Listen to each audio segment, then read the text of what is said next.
Ahora nos remontamos a uno de los pasajes de la historia reciente que más curiosidad genera, la Guerra Civil Española. Y lo hacemos para visitar uno de los refugios antiaéreos que todavía se pueden visitar en la Comunidad Valenciana. Belén Martínez, ¿dónde te encuentras?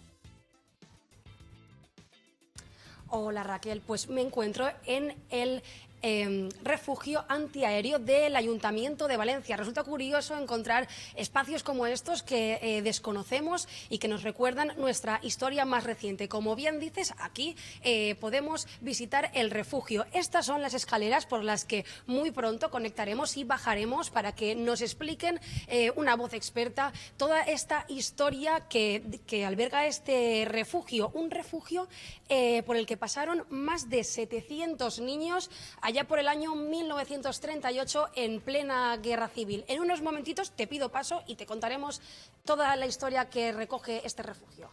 Perfecto, Belén, en unos minutos volvemos contigo para conocer esa historia y para que nos hagas también un recorrido por ese refugio antiaéreo que todavía podemos visitar en la ciudad de Valencia. Nos vamos a ir ahora con nuestra compañera Belén Martínez. Recordamos que ella nos iba a contar un poquito la historia de ese refugio antiaéreo que se encuentra todavía en la ciudad de Valencia y que se puede visitar. Vamos con ella. Hola Raquel, pues como te he contado antes, hoy venimos a conocer de cerca un poquito más de la historia reciente de Valencia. Para ello me acompaña la responsable de la sección de arqueología del Ayuntamiento de Valencia, Pepa Pascual, que nos va a contar un poco de este refugio que se rehabilitó hace unos años por el 80 aniversario de la guerra. Y nos va a contar qué encierra, qué historia tiene estas paredes en las que estamos aquí hoy refugiadas.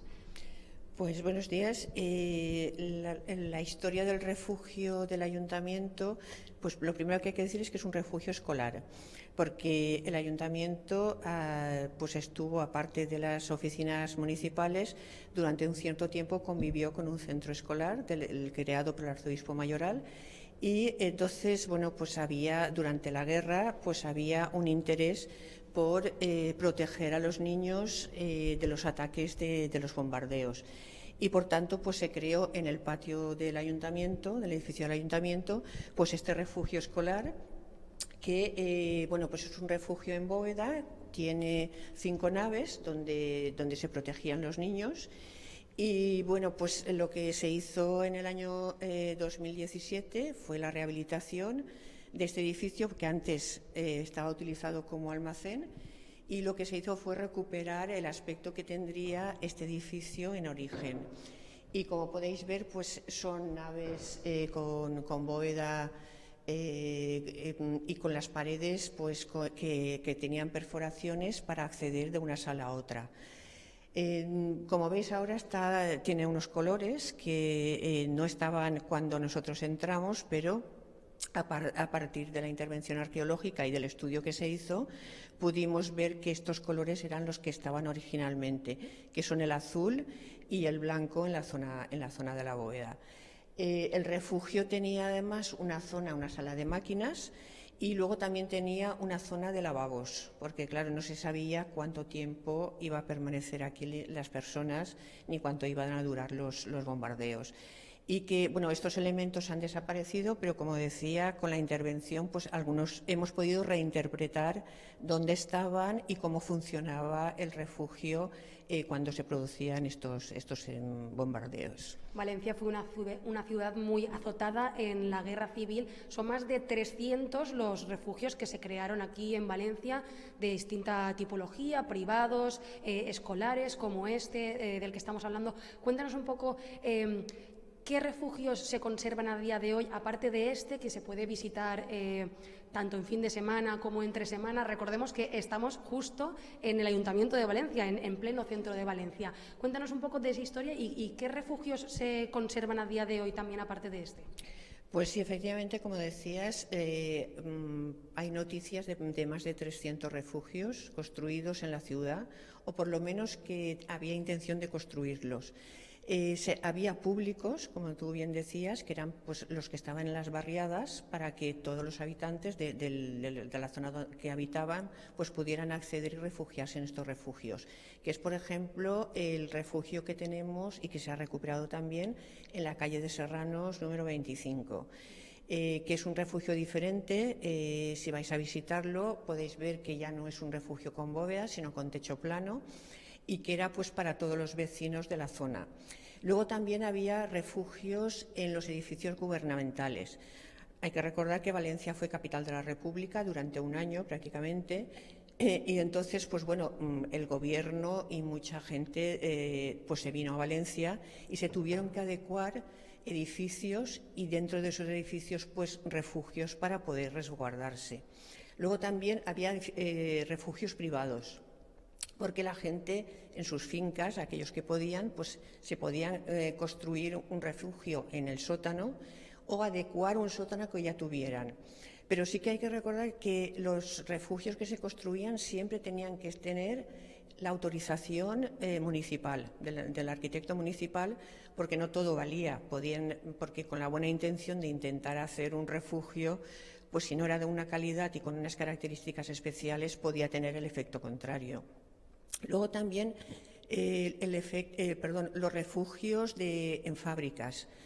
Las fábricas, sobre todo aquellas que fabricaban luego armamento o cosas relacionadas con la guerra, pues eran objetivo de los bombardeos. Y entonces en la mayoría de fábricas pues también tenían refugios para resguardarse los operarios que estuvieran allí. Y podéis visitar uno en Bombas Gens, en el centro comercial, en el centro de arte de Bombas Gens, por amor al arte, y hay un refugio de la fábrica, un refugio pequeñito, pero muy interesante por las características constructivas y demás. Y luego, por último, fuera de Valencia también llegaron a construirse algunos refugios, como es el caso del refugio de Masarrochos, en la pedanía de Masarrochos, que es un refugio totalmente diferente porque este está excavado en la roca. Y entonces lo que se aprovechó es la propia roca para hacer un túnel, y eso fue el refugio pues para la gente de Masarrochos y alrededores. Entonces lo que podéis ver, que si la gente lo visita, son 3 refugios diferentes con tipología diferente, con lo cual, bueno, 4 en realidad, porque el de Bombas Gens también, con lo cual, pues bueno, es un abanico para que veamos los diferentes tipos que se construyeron en la ciudad. De acuerdo, pues muchas gracias. Raquel, como ves, son muchas las opciones que tenemos para conocer la historia reciente de Valencia. En este caso, nosotros nos vamos a quedar por aquí, en este refugio escolar, y os haremos en unos minutos un pequeño tour para que veáis de cerca las curiosidades de este refugio. Perfecto, Belén, muchas gracias. Ahora podemos hacer ese recorrido por el refugio, a ver si tenemos cobertura.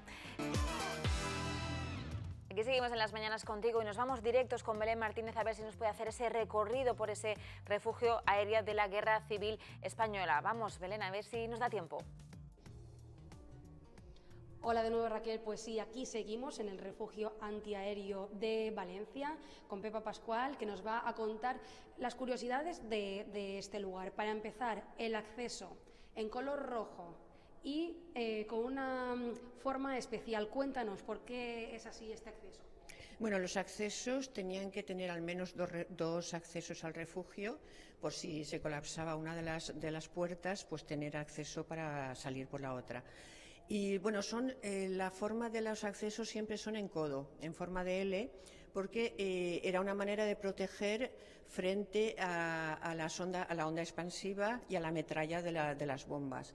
Y luego en los escolares normalmente tenemos un acceso pintado en rojo, porque era marcar que eso era una zona donde aún había una protección total y donde no se podía parar la gente.